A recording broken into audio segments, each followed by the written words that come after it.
The video shows cops arresting a man, so the question arises, what has the man committed? Stay tuned to the video till the end to find out what's going on. How you doing, sir? Good. All right. What's up? Deputy Troy with the Sheriff's Office. The reason Okay. I'm stopping you is your plate's obstructed. Yeah. Whatever that thing's got, you got to take it off, okay? Okay. Because it got to be visible within a certain distance. Now, when you went to driving school and a cop pulls you over, what they tell you? Oh, you pull over when it's safe to do. No, you pull over immediately. The officer stops the man and warns him that the reason he was stopping him is that whatever the thing he has to take it off. It has to be seen from a particular distance now. When you go to a driving school and a cop pulls you over, you're told to pull over when it's safe to do so. I'm not sure what you're doing inside this car, if you know what I mean. Safety comes first, therefore pull over immediately if for any reason I believe it is unsafe. You know what I mean? But when you keep rolling, it makes it go to from like just a routine deal to I like. just didn't want to stop right there in the road where there's nowhere to pull over. Yeah, well, I initially turned on right when you were in front of that little I store. wanted to get sure. Yeah. Yeah, so you know what I mean. But you were like way back there. I didn't know if you're running your sirens for me or for. Well, and then even then, when you see sirens going, what are you supposed to do? Still keep going or pull over so the cops can go past you? Sure. You know what I mean? Yeah. The officer further explains to the man his driving lesson and what got him suspicious. Former NDOC, and I used to work security at Harris. Oh, okay. I'm a contractor. After the officer finished his incorrect driving lesson, he started asking questions to the man that could incriminate him. So, let's see further what he did. My partner called me. I'm a contractor with Southwest Gas. Mm-hmm. So I got to go over there and get him logged into his computer. Okay. So I was kind of in a rush. Hey, you live where? Here in Carson City. Where at? Imperial. 33330. I haven't stopped you before, right? Yeah. Oh, okay. I'm trying to, because you said, but I can't. In my mind, The man then gives him the answer to all of his questions. The officer asks him where he lives and has he stopped him before. The officer further asks him if he has any guns in the car.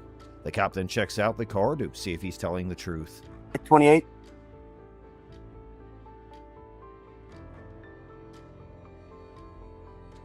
I copy. X-ray 5. The 28th is going to be 8 Victor Union Tom 670 California. So you just got the car, right? In November. Or okay.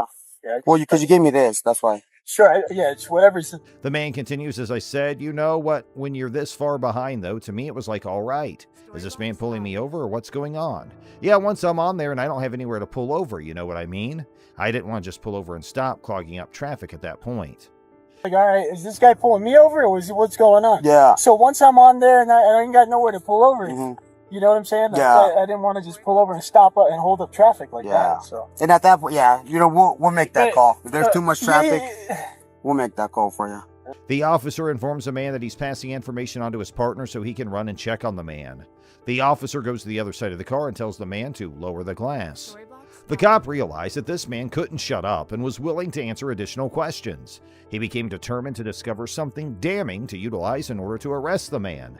Fortunately for this cop, he finally obtained what he desired. So, what did this man reveal? Let's find out. What do you got right there up front? That's a siren. I contract here. You contract? So some of the work I do requires to have a siren. A siren? This used to be a Yeah. Some of I contracted. The officer then asks him, what do you have right there in front of you? The man responds, I got some contract strip to have sirens. The officer asks him further to turn it on. The cop returns and says, I'm going to take you out like this just to check. And, okay, we'll push that one for you. Put that down for now. So you're not in law enforcement, are you? You're a cop now, but you work security, right? So I'm going to put these on for now, okay? Because when relax. Yeah, I contract work, so I have to have lights on the vehicle for some work. They shouldn't be that color. Yeah, they shouldn't be red and white, brothers. No, it depends on who you're contracting with. If you contract with law enforcement, Which agencies do you contract with? it varies. It's DOJ. Name, son. DOJ? So you have a contract? I've worked. Okay, so you have a government ID? I have a contract. Where's that? The cop arrests him and tells him, I want to relax track work, so I need to have lights on the vehicle somewhere. They shouldn't be that color, brother. They shouldn't be red and white. With what agency do you work? This you too? Federal Bureau of Investigation? The cop was only being pleasant when he revealed how he obtained the device since he was a contract special security agent. At that point, the seemingly friendly cop transformed into a cop determined to put the man in jail. So I'm going to read you your rights too, okay? Sure. Because you're handcuffed, you know what I mean? So I feel more comfortable that way. That's fine. So you have the right to remain silent. Anything you say can and will be used in the court of law. Yeah. You have the right to talk to an attorney, have him present with you prior to any question if you wish one. Sure. If you cannot afford one will be provided to you by the courts. Okay, have your rights in mind. You want to talk to me? Let me see this thing over here. The officer replies, I'll also read you your rights. Okay, you're chained, you know what I mean, so I'm more comfortable that way, and the other rights are unaffected. You state that Canada will be utilized in court law if the appropriate decision is made to return him to prison with you prior to any questioning. If you can't afford one, the courts will supply one for you. Okay, I have your money rights. If you want to talk to me, let me know. No guns, right? Nah. Inside the car? Yeah. Okay. Who, because, like I said, man, too, there's money in. Okay. Put that back in, so I'll put it in the bag, okay? So the reason that you're in cuffs, okay, is per NRS. Unless you're a sworn officer. I know in Nevada everybody states. Yeah, you're not allowed to have red and blues. Sure. Right? Because then you Sure. could easily impersonate I'm red. a police officer. Sure. You know what I'm saying? Yeah. So, that's the reason I have you in cuffs. Oh. Okay? All right. You have this. The officer checks him out, asking if he has a gun. Further, he reveals that according to NRS, you're not allowed to have red and blue lights, unless you're a sworn officer, because it allows you to easily resemble a police officer. Yeah, that's why I have you in cuffs, okay? You have this? So who issued this to you? My former employer. Your former employer? So Yeah. you used to work for the FBI at one point? I've contracted with the Department of Justice and the FBI and other Here in Reno. Where's their office at or what? Resident agency. It's off of it's next to Wells Fargo. It's right by the traffic circle there. Okay. I'm just throwing that because I have no idea where they're at. The officer further asked him what has issued this to him and where are they. The man further states that he works for Southwest Gas too, part-time, and has his own cybersecurity company. The cop takes his answer and adds, well, this right here is a guard card. Yeah, that's Nevada. That's Private Investigators Licensing Board. That's the issue. Yes, and I mean, you're permitted to obtain this because you're a private investigator or a private security guard.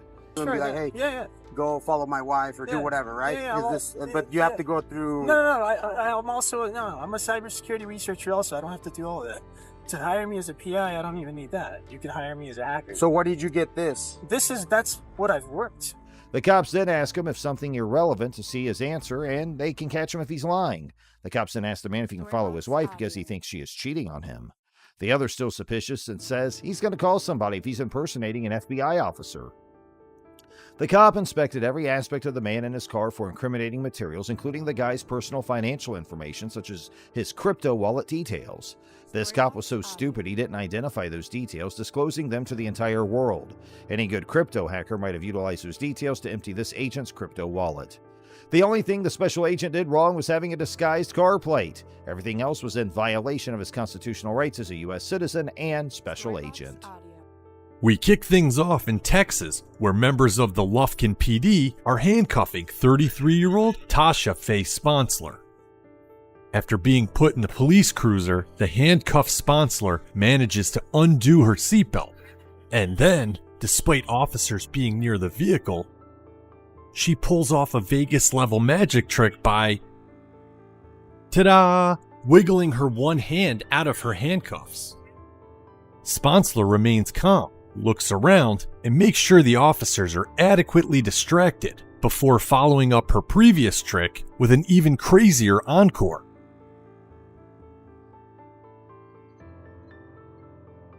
God dang! Hey, God. In the midst of Texas, where everyone's attention is focused on Tasha Faye Sponsler and the daring journey that she was on, the officers of the Lufkin Police Department have just finished properly handcuffing Sponsler and are about to load her into their cruiser when an unexpected event takes place. Sponsler first removes her seatbelt, which displays a remarkable level of dexterity, and then she removes her hand from the handcuffs. She makes sure to check around carefully to make sure the police are sufficiently distracted, yet despite this, she has nerves of steel.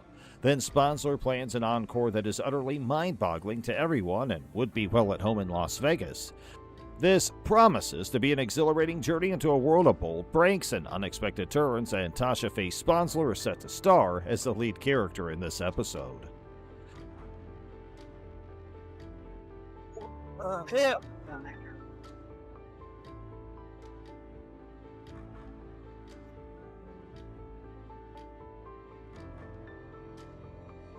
As the stolen cruiser shoots back onto the main road, it narrowly misses a row of spike strips.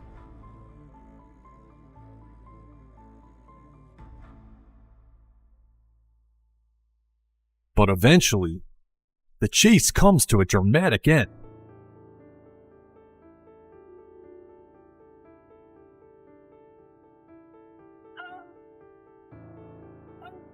After rejecting a plea deal that would have given her 16 years in prison, Sponsler got the jury trial she wanted. Unfortunately for her, after being found guilty, she was sentenced to a staggering 45 years in prison.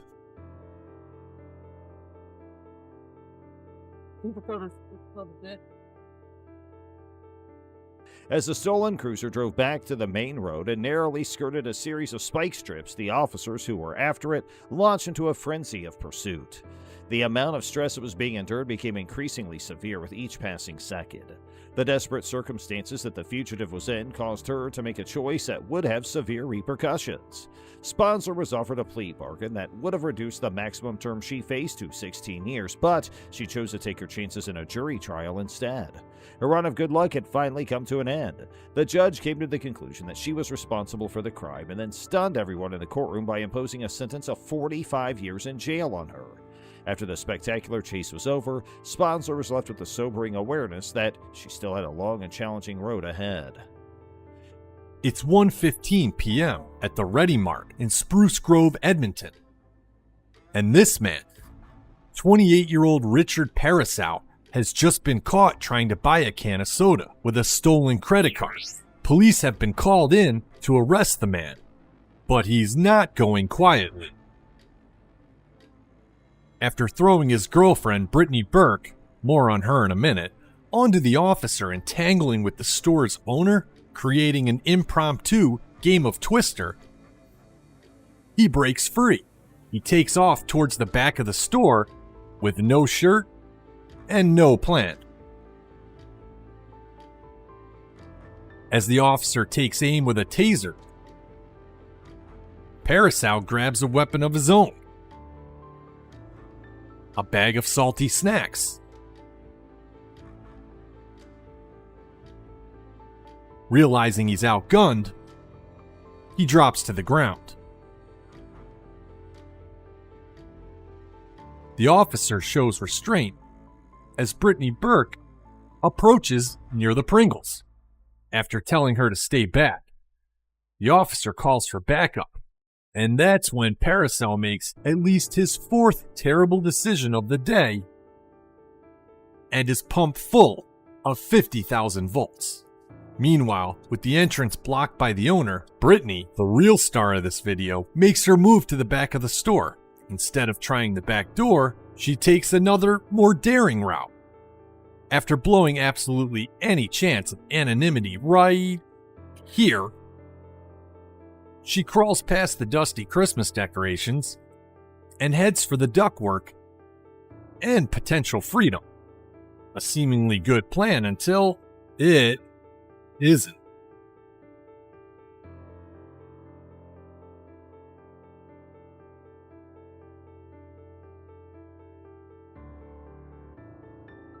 After using aisle 5 to break her fall, Burke miraculously walks away and finally decides to surrender. Backup arrives, and both Parasow and Burke are arrested. As the store's owners pick up the pieces of their ceiling, Parasow and Burke picked up 11 charges, including using a stolen credit card, resisting arrest, and assaulting a police officer. Disarray broke out in the Spruce Grove, Edmonton location of Ready Mart around 1:15. The 28-year-old Richard Parasow was apprehended while attempting to use a fraudulent credit card to buy a Coke. When the police arrived to arrest him, he caused a commotion by throwing his girlfriend, Brittany Burke, who would turn out to be quite the character in her own right, at one of them. The shopkeeper got caught up in the confusion, and before long they had an impromptu game of Twister on their hands. Parasow stripped off his shirt and made a hasty retreat to the store's rear. Parasow dodged the officer's taser by brandishing a bag of salty snacks. Being aware of his inferiority, he wisely lowered himself to the earth. Brittany Burke, meantime, made her move, silently slinking past dusty Christmas ornaments and into the docks. In aisle 5, her audacious plot to flee backfired as she smashed through a ceiling tile. When reinforcements arrived, Parasol and Burke were arrested and the store's owners were left to pick up the pieces. Parasol was hit with a whopping 11 offenses, including theft, assault, and resisting arrest. Taking a more straightforward approach is the alleged suspect caught on camera in this next video released by the NYPD. As she approaches the cashier at this Burger King in the Grand Concourse section of the Bronx, there seems to be nothing out of the ordinary about this customer until she dives across the counter and takes a stab at the open cash register, swiping $250. Going above and beyond the call of duty, additional staff step in.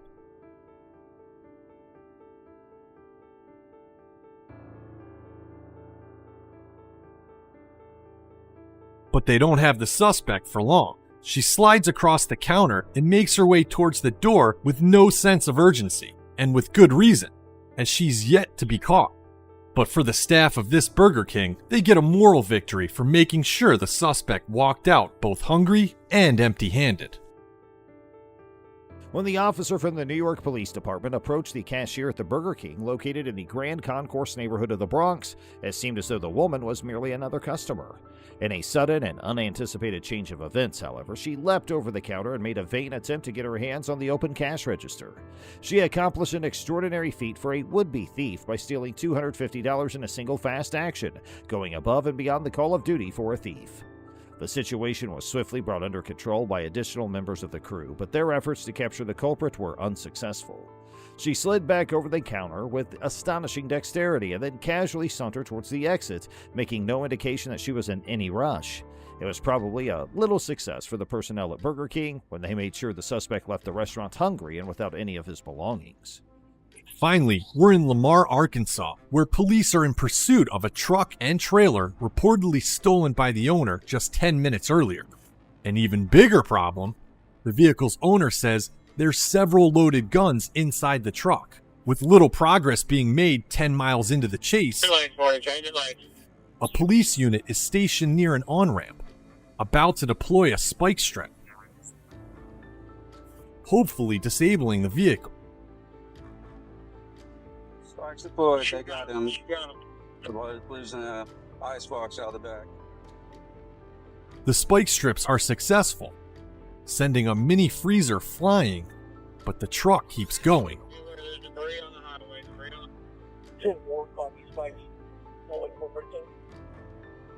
Looks like we got a front driver's side tire, 68 miles an hour, westbound. Then, 2 miles further down the highway, He's on the rim. He's about to come to a stop here soon. Just before that Franklin. We're pulling over on the shoulder just before Franklin County. before the officer can get his car in park, the truck door swings open. It's the moment of truth for this pursuing officer. As the driver exits, they could be concealing a weapon, or not concealing anything at all. Get on the ground! Get on the ground! The driver who just led police on a dangerous high-speed chase is, in fact, a woman wearing nothing but a pair of sunglasses and who knows what on her head. Get on the ground! Get on the ground! Get on the ground! Police tackle the woman and place her under arrest. The suspect, later identified as 48-year-old Deidre Lewis, was charged with aggravated assault, theft, reckless driving, and fleeing. Whew.